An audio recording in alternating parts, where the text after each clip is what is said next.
You woke up this morning craving something heavy, something warm. Maybe you skipped the salad and went straight for the bread, the pasta, the thing that sits in your stomach like ballast. You probably blamed stress or habit or the fact that it was a cold morning. But the real answer is far stranger. Your body wasn't craving comfort. It was preparing for a famine that is never going to come. You live in a temperature-controlled box. You eat 3 times a day, sometimes more. You have never, not once in your life, gone a full winter without food. And yet something deep inside your biology is absolutely convinced that you might. It is running ancient survival code written not over decades, but over hundreds of thousands of years, and it does not know that the supermarket exists. It does not know that central heating exists. It is still doing what it was built to do. It is getting you ready for winter. This is not a metaphor. The changes happening inside your body right now, depending on the season you are reading this in, are measurable. They are documented. They are old. And most of them are invisible to you because they feel completely normal. That is the point. Your body does not announce what it's doing. It just does it. And you follow along, convinced that your choices are your own. Let us start with something you have almost certainly noticed but never questioned. In the autumn, your appetite increases. Not dramatically, not all at once, but gradually. You start wanting more food, denser food, sweeter food, fattier food.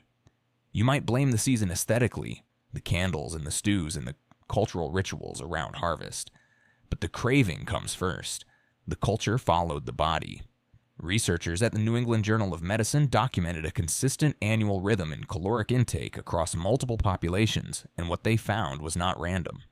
People consume meaningfully more calories in late autumn and early winter than at any other point in the year. The peak happens right around the time the days get shortest. This is not because of holidays. The pattern shows up even when holiday periods are excluded. Your body is bulking. It is storing. It is doing exactly what a mammal preparing for cold and scarcity is supposed to do. Russell Foster, a neuroscientist at the University of Oxford who has spent decades studying circadian biology, argues that almost every major system in the human body runs on an internal calendar, not just an internal clock. The clock tells you when to sleep. The calendar tells you what season it is, and it is extraordinarily accurate. It reads light. Specifically, it reads the ratio of daylight to darkness over consecutive days, a signal your eyes send directly to a region of the brain called the suprachiasmatic nucleus. That cluster of neurons is ancient. It exists in fish, in insects, in every complex organism that has ever had to survive a winter. In you, it is still running the same program it has always run.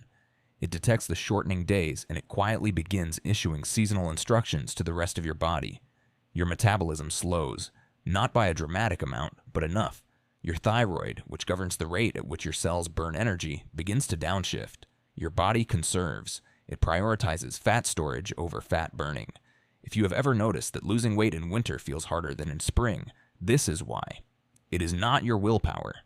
It is your thyroid receiving a seasonal signal and responding to it the way it was designed to. Your sleep changes too. In summer, when the days are long, your body produces less melatonin.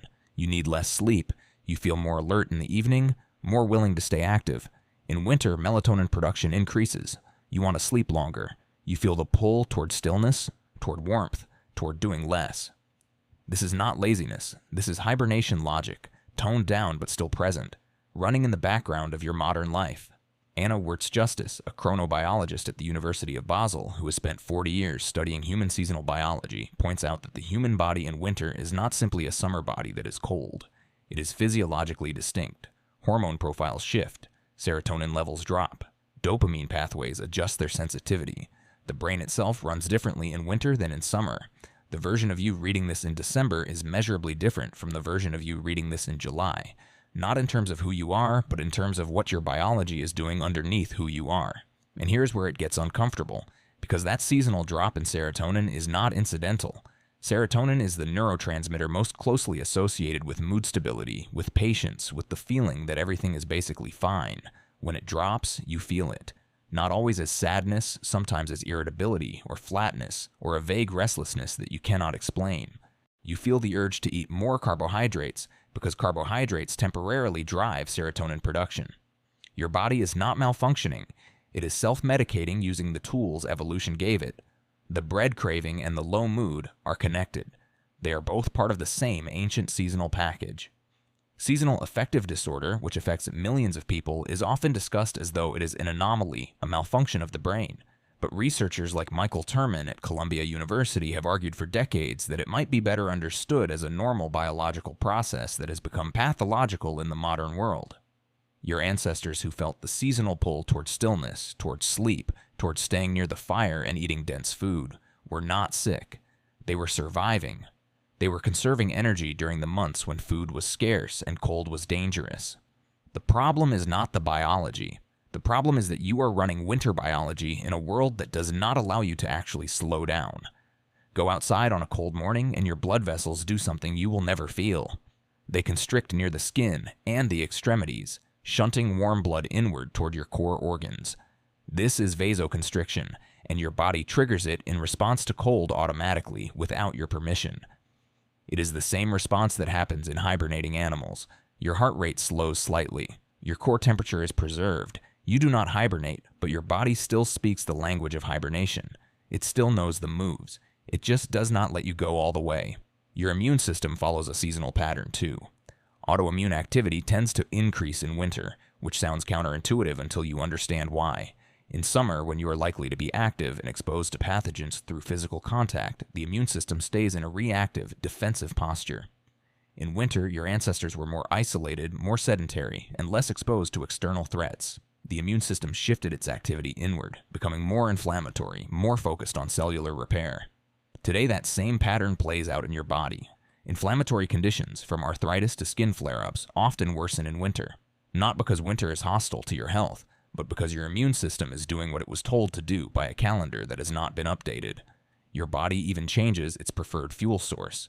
In summer, your metabolism leans toward burning glucose. In winter, it shifts toward burning fat.